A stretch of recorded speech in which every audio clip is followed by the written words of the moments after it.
Pemirsa, terima kasih Pin masih bersama kami. Berita selanjutnya menghabarkan Provinsi Kalimantan Selatan menjadi tuan rumah dalam perhelatan Musabakah Tilawatil Quran Nasional ke-29 tahun 2022. Berbagai rangkaian dipersiapkan dalam menyambut kemeriahan event nasional ini. Ada 3 kabupaten kota di Kalimantan Selatan yang akan menjadi pusat terselenggaranya kegiatan MTQ, yaitu Banjarmasin, Banjarbaru, dan Kabupaten Banjar. Provinsi Kalimantan Selatan menjadi tuan rumah dalam perhelatan Musabakah Tilawatil Quran MTQ Nasional ke-29 tahun 2022.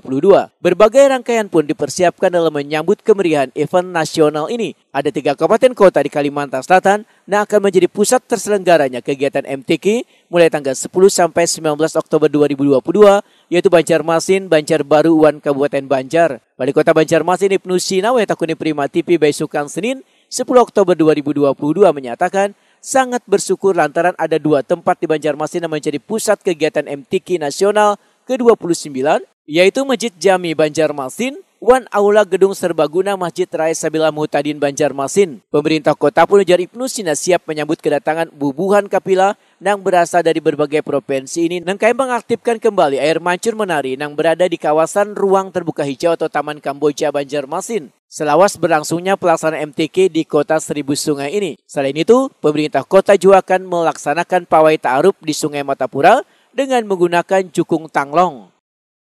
Sekaligus mengagungkan tamu-tamu yang hadir di dalam kafilah Musabakah Tilawatil Quran MTQ Nasional ke-29. Ya, 3 kota ini kan jadi tuan rumah, pertama Kabupaten Banjar, Banjarbaru, dan Banjarmasin. Nah, yang di Banjarmasin mungkin mereka juga pasti akan datang ke sini. Nanti walaupun ada pawai ta'aruf, juga ada kegiatan di sungai, di Siring.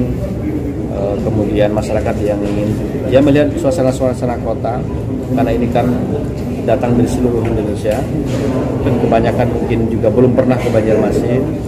Ya, sekalian Taman Kamboja, air mancur menarinya itu sudah lama tidak dipergunakan, walaupun di akhir pekan dihidupkan. Jadi paling tidak ada ruang-ruang rekreasi di Banjarmasin yang bisa dikunjungi. Nanti lagu-lagunya bisa disesuaikan dengan selawatan.